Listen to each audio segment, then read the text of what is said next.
How do you capture a high-value target when the whole world is watching? You create a masterclass in deception.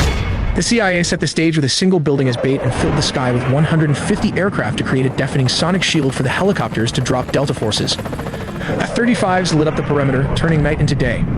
By the time the dust settled, the helicopters had already touched down and Maduro was gone. We'll also look at how the US uses the F-35 jets and its Navy to launch a large-scale attack, all in the video ahead. In the dead of night that is 2 in the morning, the lights went out in Caracas. By 5 a.m., the president of Venezuela was gone. But how US played a deception games. While the whole world were focused on the aircraft carriers in the Caribbean, a shadow war was being fought on the ground. This wasn't an invasion, it was a surgical extraction. We finally have the declassified timeline of how US forces breached the heart of Caracas and extracted Nicolas Maduro. Let's start with step 1. The setup. This didn't happen overnight. For months, the US had been tightening a naval quarantine around Venezuela. The US Gerald R. Ford Carrier Strike Group and the US Iwo Jima Amphibious Ready Group were parked off the coast. The pretext was clear. The US designated the Venezuelan government a narco-terrorist state, specifically targeting the drugs lords, but while the Navy squeezed the coast, intelligence assets were tracking one man. They waited for a specific window, a moment where Maduro was stationary and vulnerable. Step 2. The strike.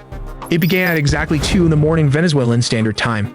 High above, several F-35 stealth fighters punch a hole through the enemy lines, destabilizing their anti-air defenses. Like these Russian S-300 missiles located all over the strategic high-value target. With the skies cleared, the path opens for Delta Force helicopters to fly straight towards the mission. Here comes the deception as the helicopters flew. The jets started firing with more strikes as it hit Fort Tuna, the main military base and command center, and La Carlota Air Base, destabilizing Venezuelan air support. Reports from the ground described widespread explosions and a sudden communications blackout. The chaos wasn't the goal, it was the cover. But how did the raid happen? We have to look at step 3. Under the cover of darkness and chaos, the Tier 1 operators went to work. But what is the exact unit tasked with the mission? It is the Delta Force, one of the most elite secretive special forces units in the US military.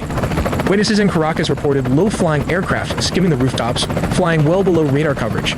The team breached a secure compound believed to be a safe house within the massive Fort Tuna complex.